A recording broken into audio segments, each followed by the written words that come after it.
اب میں بلا تاخیر جناب محترم ہماری اس محفل کے مہمان خصوصی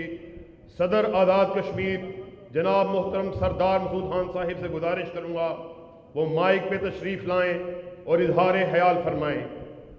سب سے پہلے میں پروفیسر ساجد میر صاحب کا بہت شکریہ ادا کرنا چاہتا ہوں، جمعیت کی مرکزی قیادت کا بہت شکریہ ادا کرنا چاہتا ہوں کہ آپ نے اتنے خوبصورت اجتماع کا اہتمام کیا ہے۔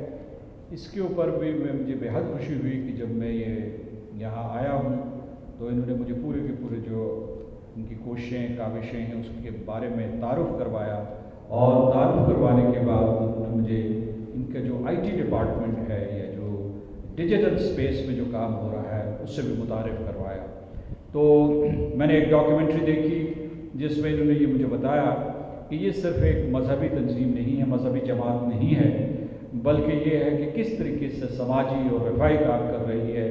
اور اس سلسلے میں جو ان کو کامیابیاں نصیب ہوئی ہیں ان کے اوپر میں ان کو مبارکباد دینا چاہتا ہوں۔ اور دوسرے یہ کہ انہوں نے جو ابلاغ کا ایک مؤثر سلسلہ شروع کیا ہے ٹیلی ویژن کی شکل میں یا سوشل میڈیا کی شکل میں، تو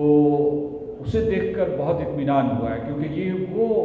شعبہ ہے جس میں ہم کمزور ترین ہیں۔ اگر مسلمان آج کل مار کھا رہے ہیں تو اس وجہ سے بھی کہ ہمارا پیغام صحیح نہیں پہنچ رہا، اور ان کے ٹیلی ویژن نیٹ ورک کا ان کی اس پوری کی پوری جو کوشش ہے اس کا نام ہی پیغام ہے، اور میں سمجھتا ہوں کہ کام کے اعتبار سے یہ نام موزوں ترین ہے۔ دوسرے میں یہ کہنا چاہتا ہوں کہ مجھے بہت خوشی ہوئی کہ جو اسلام کا ازلی اور ابدی پیغام ہے اس کو آگے بڑھانے کے لیے جمعیت اہل حدیث کام کر رہی ہے، جس کا مطلب یہ ہے کہ انسانوں کے درمیان اگر کوئی فرق آ جائے، کمی بیشی آ جائے تو اسے دور کرے۔ انہوں نے کہا کہ کس طریقے سے یہ فقراء اور مساکین کی مدد کرتے ہیں اور کس طریقے سے سماجی مساوات کے لیے کوشاں ہیں۔ میں سمجھتا ہوں کہ جب حضور اکرم صلی اللہ علیہ وآلہ وسلم نے مدینہ اور مکہ میں انقلاب برپا کیا تھا تو وہ ایک سماجی اور معاشی انقلاب بھی تھا، کیونکہ اس وقت وہ قوتیں جو سرمایہ کے اوپر بیٹھی ہوئی تھی اور اس طریقے کے انصاف کی راہ میں رکاوٹ تھی، حضور نے وہ رکاوٹیں دور فرمائی، اور ان کا لایا ہوا انقلاب جو ہے وہ ساری دنیا میں ایک معاشی مساوات کا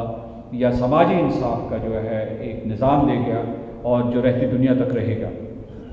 دوسری چیز جو میں آپ کو بتانا چاہتا ہوں یہ کہ میری ساجد میر صاحب سے بات ہوتی رہتی ہے وہاں، اور کئی جو ہے اجتماعات میں ان سے ملاقات ہوتی ہے، یا یہ جو جس کمیٹی کو یہ ہیڈ کرتے ہیں سینٹ میں اس کو انہوں نے بہت فعال اور متحرک بنایا ہے۔ کل یہ ایک ویبینار میں یہ کہہ رہے تھے کہ کہا جاتا ہے کہ یہ امور کشمیر یا امور گلگت سے متعلق ہے، انتظام انصرام سے متعلق ہے، لیکن ان کا نہیں، یہ کمیٹی جو ہے مسئلہ کشمیر سے متعلق ہے۔ تو اس سلسلے میں ان کی جد و جہد کو میں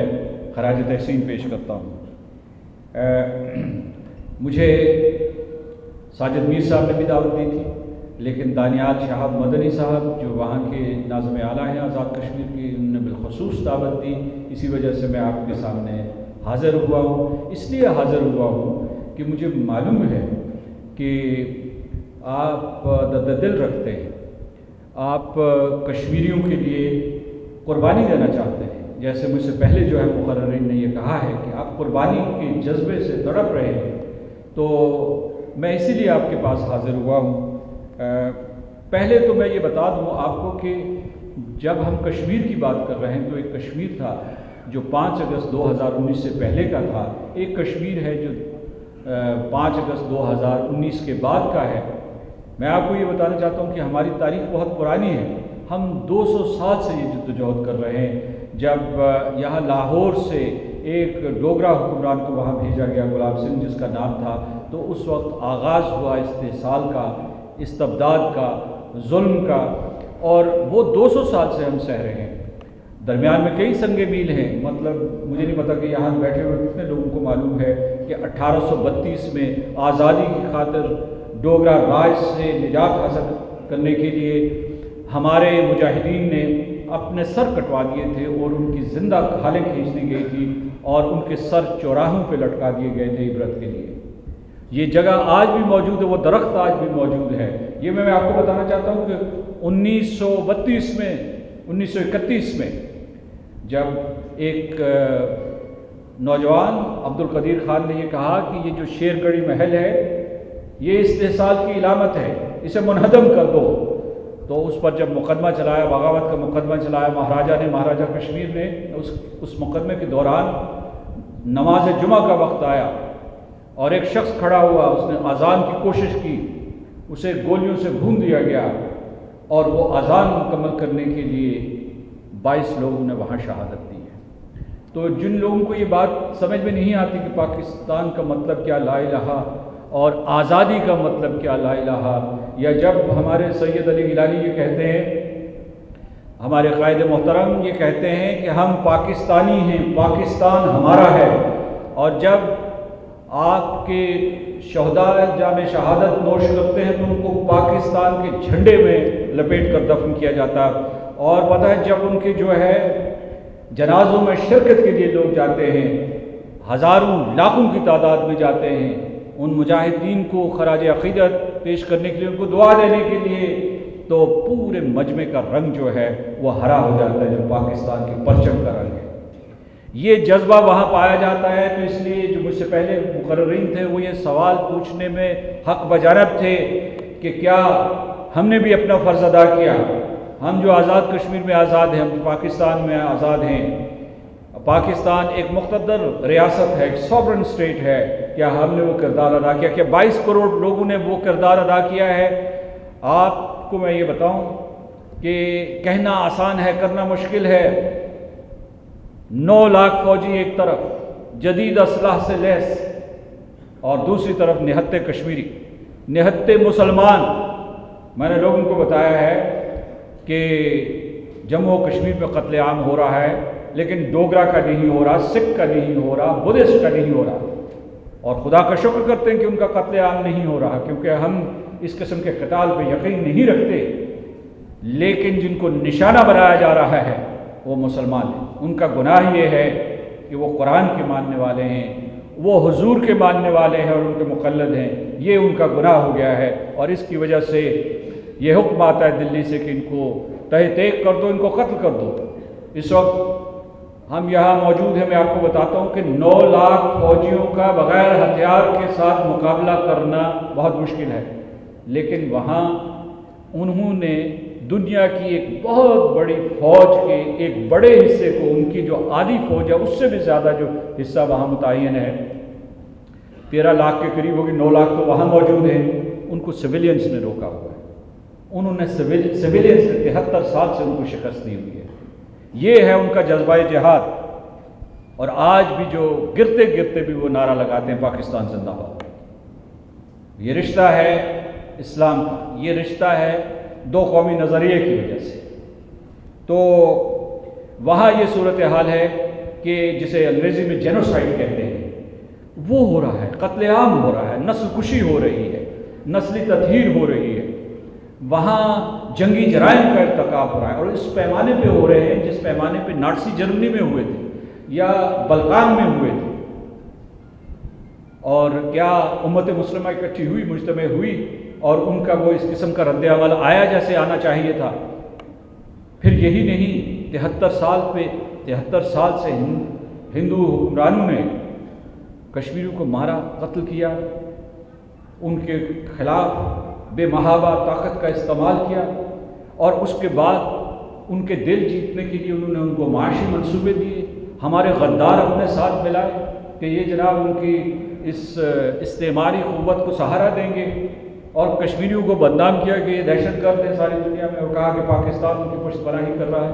کوئی حربہ ان کا کام نہیں آیا، اور بالآخر انہوں نے کہا قوم بدل دو، آبادی بدل دو، اور آج یہ صورتحال ہے کہ پچھلے 3 مہینے میں انہوں نے 20 لاکھ لوگ آ کے وہاں آباد کر دیے، اور ان کا یہ ہدف ہے کہ آنے والے 2 سال میں وہ 50 سے 60 لاکھ لوگوں کو وہاں آباد کر لیں گے۔ آپ لوگ اپنے کان اور آنکھ کھول کے اس کا مشاہدہ کر لیں، دشمن نے آپ کو متنبہ کر دیا ہے کہ ہم ایسا کرنے والے ہیں، وہ کر کے رہیں گے۔ انہوں نے یہ بھی کہا ہے کہ ہم آپ کی زمین پر آ کر جنگ لڑیں گے، ہم آزاد کشمیر کے اوپر حملہ کریں گے اور پاکستان کو نیست و نابود کر دیں گے۔ اور یہ کس نے کہا ہے؟ کیا اخباری کالموں میں کہا گیا ہے؟ نہیں، ان کے جو وزیر اعظم نریندر مودی نے کہا ہے، ان کے وزیر دفاع راجناتھ سنگھ نے کہا ہے، ان کے نیشنل سیکیورٹی ایڈوائزر اجت ڈوول نے کہا ہے، ان کے جو تینوں سربراہان افواج ہیں انہوں نے کہا ہے، کسی اور دھمکی، کسی اور تنبیہ کا آپ انتظار کر رہے ہیں۔ میں اس لیے یہ آپ کو بتانا چاہتا ہوں کہ وہاں نوجوانوں کا قتل عام جاری ہے، اور جو نوجوان قتل عام سے بچتے ہیں ان کو اٹھا کر کانسنٹریشن کیمپس میں، عقوبت خانوں میں مقید کیا ہوا ہے، ان کے اذہان بدلنے کی کوشش کی جا رہی ہے، اور ان کو منشیات کی لت ڈالی جا رہی ہے کہ یہ آزادی کا نعرہ بھول جائیں۔ لیکن الحمدللہ میں یہ آپ کو بتانا چاہتا ہوں کہ بچے جب بولنا سیکھتے ہیں تو اپنے ماں اور باپ کے نام لینے سے پہلے، وہ جاننے سے پہلے وہ آزادی کا نعرہ بلند کرتے ہیں۔ یہ جذبہ ہے وہاں کشمیریوں میں، اور کشمیر کے بغیر پاکستان ادھورا ہے۔ یہ مت سمجھیے سری نگر دور ہے، بارہمولہ دور ہے، اور آپ یہاں جو ہے ان کی اخلاقی اور سیاسی اور صفاتی حمایت کر رہے ہیں۔ یہ آپ کے جسم کا ایک حصہ ہے جو زخم سے چور ہے، اور اگر جسم کا وہ حصہ ختم ہو گیا تو خاکم بدہن، مجھے نہیں پتا کہ ریاست پاکستان کا کیا انجام، کیونکہ ہندوستان نے کہا ہے کہ میں نے چومکھی حملہ کر دیا ہے، چاروں اطراف سے پاکستان کے اوپر حملہ کیا ہے، جسے ہائیبرڈ وارفیئر کہتے ہیں۔ دہشت گردی کا واقعہ پشاور میں، بلوچستان میں سبورشن کی حمایت، سیاسی جماعتوں میں دخل انداز ہونے کی کوشش، پینیٹریشن کی کوشش، ذرائع ابلاغ عامہ کے اوپر اثر انداز ہونا، یہ ایک یلغار ہے، یہ ریاست پاکستان کے اوپر یلغار ہے۔ اس کی میں آپ کو ایک اور وجہ یہ بتاتا ہوں کہ آپ کو کہ ہندوستان اتنا اسلحہ اکٹھا کرتا ہے، روس سے خریدتا ہے، فرانس سے خریدتا ہے، ساری جگہ سے اسلحہ خریدتا ہے، لیکن ان تمام توپوں، اس اسلحہ کا رخ اس نے پاکستان کی طرف موڑا ہوا۔ پچھلے دنوں اسے چین کی طرف موڑا تھا، چین نے اسے دندان شکن جواب دیا، لیکن اگر وہ ڈرتا ہے تو آپ سے ڈرتا ہے۔ تاریخ بھی اس کی گواہ ہے۔ میرا خیال علامہ محتسم یا وہ احتسام صاحب جو ہے فرما رہے تھے کہ تاریخ کی طرف دیکھیں کہ آپ کون لوگ ہیں۔ ظہیر الدین بابر جو فرغانہ سے اٹھا تھا، دہلی کے باہر مورچہ بند ہوا اور اس نے مغلیہ ریاست کی بنیاد ڈالی، اور اب آپ سارے کے سارے ہندو سے ڈرنے لگے ہیں۔ ان کی جی ڈی پی گنتے ہیں کہ جی ڈی پی ان کی بہت بڑھ گئی ہے، ان کی جو ہے ملٹری مسل بہت بڑھ گیا ہے، آپ ان سے ڈرنے لگے ہیں۔ جو جب انگریز آئے تھے، جب انہوں نے یہ نوآبادیاتی نظام قائم کیا تھا، تو اس وقت ہندوستان کی جو ساری عالمی آمدنی ہوتی تھی اس میں 25% کا حصہ تھا، جب وہ نکلے ہیں 4% تھا۔ تو اور اورنگزیب عالمگیر جو تھا اس نے یہ پوری ہندوستان کی ریاست جو ہے ایک تشتری میں سجا کر جو ہے انگریزوں کے حوالے کی تھی۔ میرا مطلب ہے کہ اس کے بعد ان کو ملی۔ اتنی بڑی ریاست پہلے موجود نہیں ہے۔ یہ کہتے ہیں نا کہ اب ہم اکھنڈ بھارت بنائیں گے۔ میں اس لیے یہ کہنا چاہتا ہوں کہ آپ لوگ جاگیں سارے کے سارے۔ باتوں سے یہاں جب میں داخل ہوا تو کوئی کہہ رہا تھا کہ تقاریر سے یہ مسئلہ حل نہیں ہوگا۔ میں آپ کو یہ بتاؤں کہ آپ کی عورتیں بے حرمت کی جا رہی ہیں۔ 10,000 عورتوں کا ریپ کیا گیا ہے، ان کے ساتھ جنسی زیادتی کی گئی ہے۔ آلائے حرب ہے یہ کہ ان کی عورتوں، ان کی چٹیاں کاٹ دی جاتی تھی تاکہ گھروں سے مرد ان کے پہلو کے لیے گھروں میں بیٹھے رہے، اور کوئی بچی محفوظ نہیں ہے۔ جب یہ وحشی درندے ہندوستانی فوجی وہاں گھروں میں محاصرے اور تلاشی کے لیے جاتے ہیں تو باپ جو ہے پچھلے دروازے سے اپنی بچی کو نکالتا ہے، ماں ہراساں اور لرزاں ہوتی ہے، اور اگر اس ماں اور بہن کے دفاع کے لیے 10 سال کا یا 13-14 سال کا بچہ جو ہے ہاتھ اٹھاتا ہے ایک مسلح فوجی کے خلاف، تو وہ دہشت گرد ہے۔ 2 سال سے جو ہے اس کسی قید خانے میں ڈال دیا جاتا ہے۔ یہ صورتحال ہے، آگ لگی ہوئی ہے پورے کشمیر میں۔ تو میں اس سلسلے میں آپ کو یہ بتانا چاہتا ہوں کہ اس میں یہ کہا گیا کہ بین الاقوامی ذمہ داری ہے اور ہم سمجھتے ہیں، لیکن میں آپ کو یہ بھی بتانا چاہتا ہوں کہ بین الاقوامی نظام غیر مؤثر ہے۔ وہ طاقتور کا ساتھ دیتا ہے، وہ کمزور کا ساتھ نہیں دے رہا، وہ اپنے حلیفوں کا ساتھ دے رہا ہے۔ اس وقت جو بڑی بڑی قوتیں ہیں اہل مغرب کی، وہ خاموش ہیں، اور ہندوستان کی جو یہ سارے کا سارا قتل عام ہے یا جس قسم کے وہ جرائم کا انسانیت کے خلاف جرائم کا ارتکاب کر رہا ہے، اس کا نوٹس لینا تو درکنار، وہ توانا بیانات بھی جاری نہیں کرتے ہیں، ایسے مبہم سے بیانات جاری کرتے ہیں۔ تو آپ لوگ آنکھیں کھولیں، یعنی 2 ارب لوگ، حضور کی امت جو ہے امت مسلمہ 2 ارب، اور اس بے طاقتی کا مظاہرہ کہ آپ کے جسم کا ایک حصہ کاٹا جا رہا، اور انہوں نے جو بین الاقوامی نظام کی بات کر رہے ہیں تو انہوں نے سب لوگوں کو اس طریقے سے کچھ آمادہ کیا ہے کہ مسلمان کا گلا کاٹے، کہ یہ ایک دوسرے کو تباہ و برباد کر دیں، تو وہاں سے آپ کو انصاف ملے گا۔ میں اقوام متحدہ میں رہا ہوں، برسوں رہا ہوں، سیکیورٹی کاؤنسل میں نمائندگی کی ہوئی ہے، میں جنیوا میں رہا ہوں، جہاں جو بین الاقوامی قوانین ہیں ان کے بارے میں بحث و تبحیث ہوتی ہے، ان کا نفاذ ہوتا ہے۔ میں آپ کو یہ شہادت دیتا ہوں کہ جب تک آپ لوگ اٹھیں گے نہیں تو یہ اولین ذمہ داری آپ کی بنتی ہے۔ آپ اٹھیں گے، ساری دنیا آپ کے ساتھ اٹھے گی، اور اکا دکا اجتماع سے یہ مسئلہ حل نہیں ہوگا جب تک کہ جو یہ ایک عوامی تحریک جو ہے اس کا ایک سیلاب نہیں آئے گا، جسے آپ اس سیلاب کو کوئی بھی نام دے سکتے، اس وقت تک جو ہے دنیا جو ہے وہ دباؤ محسوس نہیں کرے گی اور کشمیر کو کچل کے رکھ دیا جائے گا۔ میں اس سلسلے میں یہ کہنا چاہتا ہوں کہ جو جموں اور کشمیر کے لوگ ہیں وہ مجبور ہیں، محکوم ہیں، محصور ہیں، پابہ زنجیر ہیں، تو ہم لوگ ہر حالت میں تمام حکومتوں کے اور ریاست پاکستان کے شکر گزار ہیں، اور تمام سیاسی جماعتوں کے شکر گزار ہیں کہ ان کے اوپر کیا قیامت نہیں ٹوٹی، ریاست پاکستان کے اوپر مشرقی پاکستان الگ ہو گیا، پاکستان کے دفاع کے لیے نیوکلیئر توانائی حاصل کرنی پڑی، نیوکلیئر طاقت حاصل کرنی پڑی، اور ابھی بھی ہندوستان براہ راست برسوں سے کہہ رہا تھا یا امریکہ سے کہہ رہا تھا کہ کشمیر کے موقف سے دستبردار ہو جاؤ، ہم جو ہے دودھ اور شہد کی نہریں جو ہے بہا دیں گے، لیکن پاکستان نہیں تھا۔ اگر پاکستان کے کچھ حکمرانوں نے تجربے کرنے کی کوشش بھی کی تو عوام نے اس کی اجازت نہیں دی، یہ یاد رکھیے، کیونکہ میں سمجھتا ہوں کہ کراچی اور گوادر سے لے کر قراقرم تک تمام لوگوں کا ایک ہی نقطہ نظر ہے، اور اس میں میں عوامی طاقتوں کا ضرور ذکر کرنا چاہتا ہوں۔ اسلامی ممالک جو ہیں، جہاں تک اسلامی تعاون تنظیم کا تعلق ہے، انہوں نے بہت مضبوط قراردادیں پاس کی ہیں اور انہوں نے ہمیشہ کشمیریوں کے ساتھ اظہار یکجہتی کیا ہے،